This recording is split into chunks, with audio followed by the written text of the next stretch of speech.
أعوذ بالله من الشيطان الرجيم بسم الله الرحمن الرحيم علم أن سيكون منكم مرضى وآخرون يضربون في الأرض يبتغون من فضل الله وآخرون يقاتلون في سبيل الله فاقرؤوا ما تيسر منه صدق اللہ العظیم۔ سورہ مزمل آیت نمبر 20۔ نماز تہجد کی فرضیت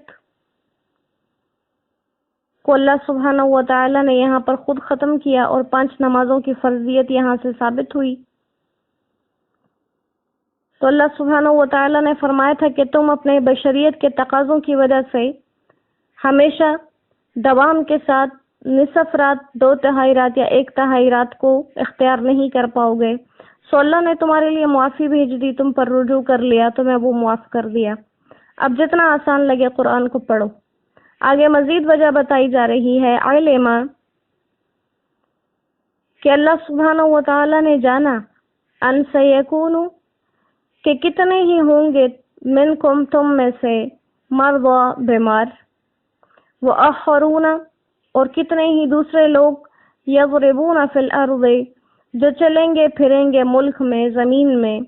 یبتغون اور وہ ڈھونڈتے ہوں گے من فضل اللہ اللہ کے فضل کو، وآخرون اور کتنے ہی لوگ ہوں گے یقاتلون فی سبیل اللہ جو اللہ کے راستے میں لڑتے ہوں گے، جہاد کرنے والے۔ فَاقْرَؤُوا مَا تَيَسَّرَ مِنْهُ فَاقْرَؤُوا پس تم پڑھ لیا کرو ما تیسر جتنا بھی آسان ہو سکے منہ اس قرآن میں سے، وَأَقِيمُوا الصَّلَاةَ اور نماز کو قائم رکھو، وَآتُوا الزَّكَاةَ اور زکوٰۃ دیتے رہو، وَأَقْرِضُوا اللَّهَ اور قرض دیتے رہو اللہ کو، قرضا حسنا اچھی طرح سے قرض دینا، وَمَا تُقَدِّمُوا اور جو کچھ تم آگے بھیجو گے لِأَنفُسِكُمْ اپنے لیے من خیرن کسی قسم کی نیکی، کوئی بھی قسم کی نیکی جو تم اپنے لیے آگے بھیجو گے، تجدوہ تم اس کو پاؤ گے عند اللہ اللہ کے پاس، ہوا خیرا بہتر، وَأَعْظَمَ اجرا اور ثواب میں زیادہ، وَاسْتَغْفِرُوا اللَّهَ اور اللہ سے معافی مانگو، ان اللہ بے شک اللہ غفور الرحیم بخشنے والا بھی ہے اور بہت مہربان ہے۔ صدق اللہ العظیم۔ اللہ ہمارے ساتھ یہی بخشش اور مہربانی کے معاملے فرماتے رہیں۔ تو یہاں پر مزید وجہ بتائی جا رہی ہے کہ آگے ایسا ہوگا کہ تم آسانی سے چونکہ اس پر عمل نہیں کر سکتے۔ مزید وجہ کیا ہے کہ عنقریب ایسا کبھی ہو سکتا ہے کہ تم انسان ہو تو تم میں سے کچھ لوگ بیمار پڑ جائیں گے، بیماری کی وجہ سے یہ مشقت لگے گی ان کو کہ نصف رات یا 2/3 رات یا 1/3 رات کے لیے نماز میں کھڑے ہوں۔ بعض ایسے لوگ ہوں گے جو اپنے کسب معاش کے لیے روزی روٹی کی تلاش میں ملکوں کا سفر کریں گے، بعض اللہ کے راستے میں جہاد کریں گے، تو ان حالتوں کی وجہ سے بھی تہجد کی پابندی مشکل ہو جائے گی۔ اس لیے اللہ سبحانہ و تعالی نے تمہیں اب آسانی دے دی ہے اور تمہیں اجازت ہے کہ جتنا قرآن آسانی سے پڑھا جا سکے اتنا پڑھ لیا کرو، اور تہجد کے ساتھ وہ جو وقت کی پابندی تھی وہ منسوخ کر دی، تہجد کو منسوخ کر دیا۔ آگے فرمائے کہ نماز کی پابندی رکھو اور زکوٰۃ دیتے رہو۔ تو نماز کی پابندی اور ساتھ میں زکوٰۃ کا حکم آ گیا۔ اس وجہ سے علماء کرام فرماتے ہیں، مفسرین، کہ یہاں پر جس نماز کا ذکر کیا گیا اقیموا الصلاۃ نماز قائم کرو، اور یہ جس انداز سے کہا گیا اقیموا یعنی حکم دیا گیا، تو یہاں پر فرض ہو گئی نماز۔ تو اب اگر تہجد کو ختم کر دیا تو دوبارہ کس چیز کا ہونا فرض کر رہے ہیں؟ تو یہاں پر علماء فرماتے ہیں کہ نمازیں جو فرض ہیں 5 یہ ان کا ذکر ہے جو لیلۃ المعراج میں، شب معراج میں فرض کی گئی تھی۔ لہٰذا یہاں سے یہ پتہ چلا کہ جو 1 سال تک تہجد پڑھتے رہے اور تہجد فرض رہی، اس دوران میں یہ معراج کا واقعہ پیش آیا جس میں امت پر 5 نمازیں فرض کی گئی ہیں، اور اس کے بعد اس آیت کی وجہ سے نماز تہجد کی فرضیت ختم ہوئی اور 5 نمازیں فرض کی گئی۔ اسی طرح آتوا الزکوٰۃ کی بات کی گئی، زکوٰۃ سے فرض زکوٰۃ مراد ہے۔ اب یہاں پر فرض زکوٰۃ کی بات ہو رہی ہے تو بعض علماء فرماتے ہیں کہ اس سے وہی زکوٰۃ مراد ہے جو ابتدائی اسلام میں یعنی ابتدائی ہجرت میں ہجرت کے دوسرے سال فرض ہوئی تھی، فرض زکوٰۃ۔ تو بعض حضرات اسی وجہ سے فرماتے ہیں کہ یہ آیت اس سورت کے اندر تو موجود ہے، لیکن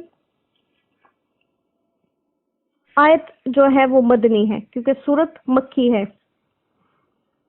سورہ مزمل مکی سورت ہے، لیکن اس میں فرضیت زکوٰۃ کی جو بات کی گئی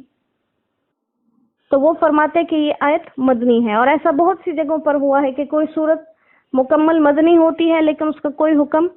مکی دور میں نازل ہوا ہوتا ہے، یا کوئی آیت مکمل مکی ہوتی ہے لیکن حکم مدنی دور میں نازل ہوا۔ تو ایسا ہی اس کے بارے میں بعض علماء نے فرمایا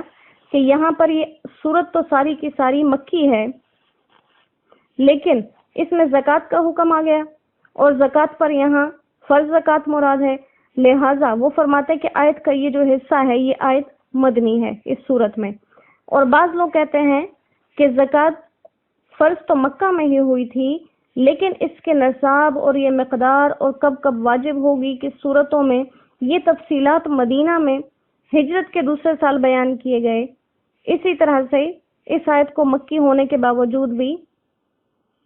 اس کو فرض زکوٰۃ پر ہم لاگو کر سکتے ہیں، یعنی بعض حضرات کے نزدیک یہ آیت مکی ہے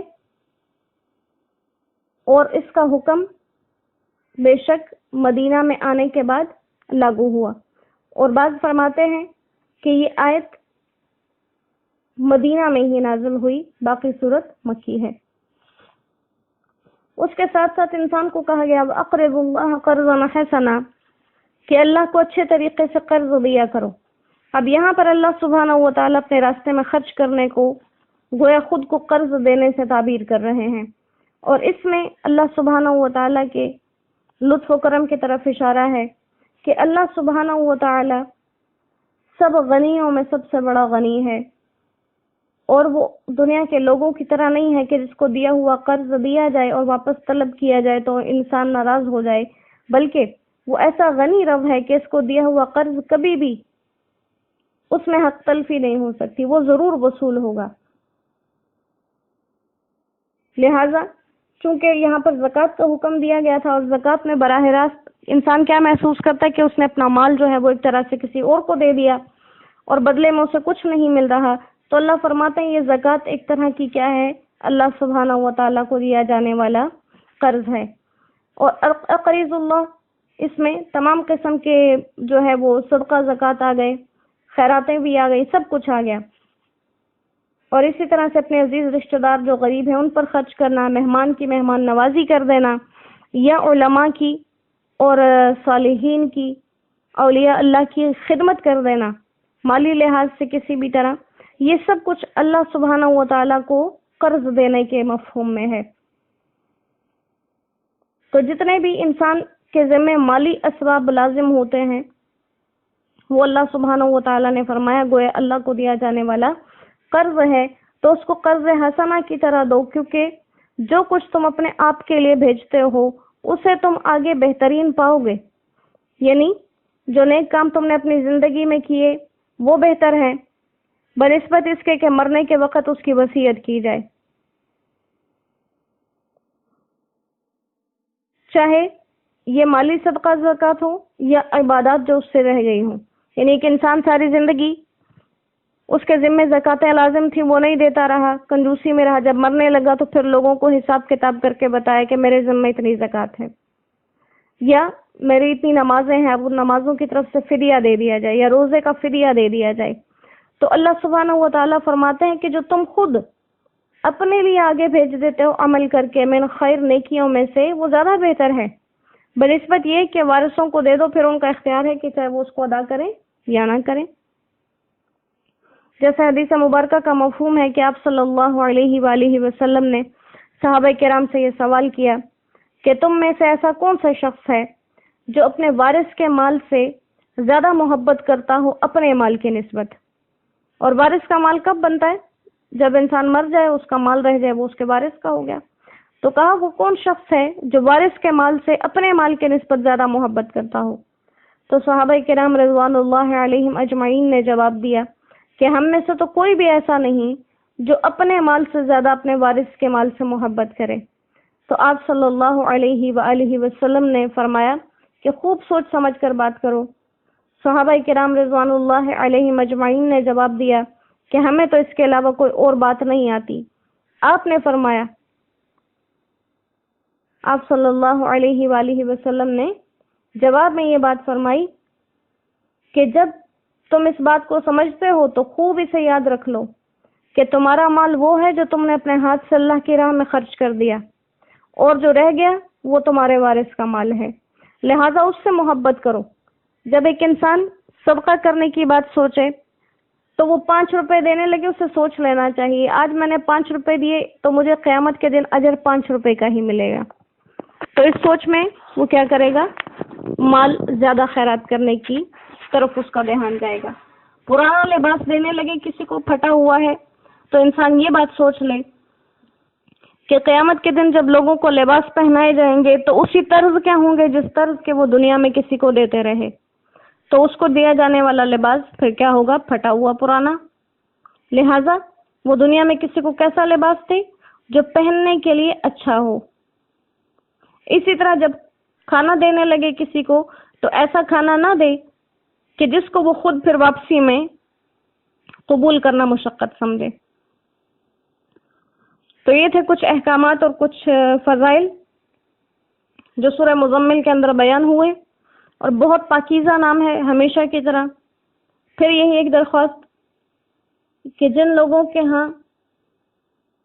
اولادیں ہوتی ہیں وہ اپنے نام اپنے پیارے حبیب محمد مصطفیٰ احمد مجتبیٰ صلی اللہ علیہ وآلہ وسلم کے پاکیزہ ناموں میں سے رکھیں، کیونکہ یہ نام وہ نام ہے جو کسی انسان نے نہیں رکھے، یہ اللہ نے چن چن کے رکھے۔ تو جب کوئی ان ناموں کو رکھے گا تو انشاءاللہ کبھی محروم نہیں رہے گا، دنیا میں بھی اور آخرت میں بھی، اور ان کو مکمل محبت سے ادا کرنے کی بھی پھر انسان کوشش کرتا رہے۔ اللہ پاک ہمیں اپنے اس پیارے کلام کے ساتھ تا قیامت جوڑ کے رکھے، اس پر ہمیں عمل کرنے کی، اس کو سیکھنے سکھانے کی اللہ سبحانہ و تعالی ہمیں سعادتیں عطا فرمائے۔ وما علینا الا البلاغ وآخر دعوانا ان الحمد للہ رب العالمین۔ السلام علیکم ورحمۃ اللہ وبرکاتہ۔